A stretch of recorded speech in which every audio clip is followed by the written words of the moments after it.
Welcome to Fleckdown UK. Today we're going to talk about brass. Only we're not talking about brass, we're talking about aluminium brass. And if that's confusing, there's also steel brass. Now, brass is another word for case because so many cases are made out of brass. But brass isn't the only material that cases can be made out of. They can also be made out of steel. Yeah, there's an awful lot of Russian military surplus, Warsaw Pact military surplus, and Chinese surplus out there. So mainly AK, so 7.62 by 39 and 7.62 by 54R. But there are also some commercial manufacturers, aren't there? Yeah, I think Wolf did steel cases in 5.56. And I think I've even come across 30-06 in steel cases at some stage. Today, though, we're going to talk about another material, which is aluminium. Now, aluminium at first glance is not an excellent fit because it has quite a low melting point and it just doesn't have the strength that steel has.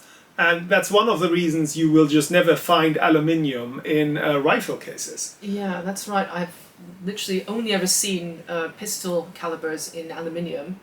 And that's a very small amount of aluminium in a large mountain of actual brass. Yeah, I think it's a pressure thing. I mean, if you think about it, even a 223 will do 50,000 psi. I don't know what that's going to do to an aluminium case. It's almost worth trying, you know? Well, I mean, where you saw a whole bunch of cases that you wouldn't even consider reloading. I mean, no, I found quite a lot of split necks. Now, a split neck is normally something that in a brass case you get when you've reloaded it 10, 20 times.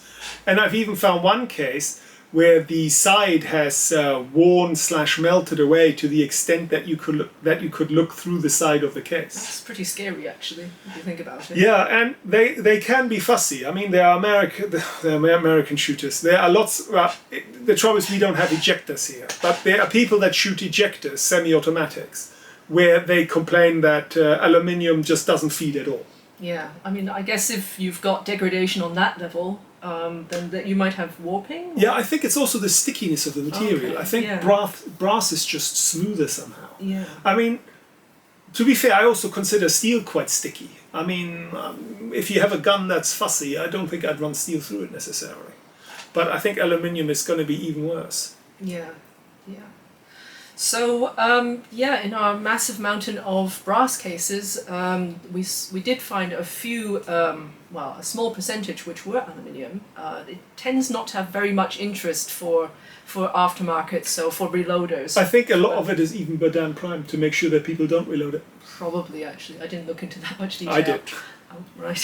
Yeah, no, it's probably a safety concern. Yeah. I mean, there are even people that complain that aluminium cases were brought in to stop all reloading, I think. I mean, the tinfoil brigade. Yeah. But if that was, well, the alleged strategy hasn't worked very well. Aluminium is in the distinct minority. Yeah, definitely. And there's definitely far more brass out there. But aluminium is cheap and it makes the ammunition cheaper for people who can use it. So that's, I guess, the reason we were lucky enough to have a few.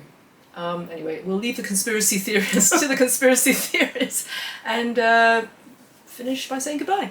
Goodbye. See you next time.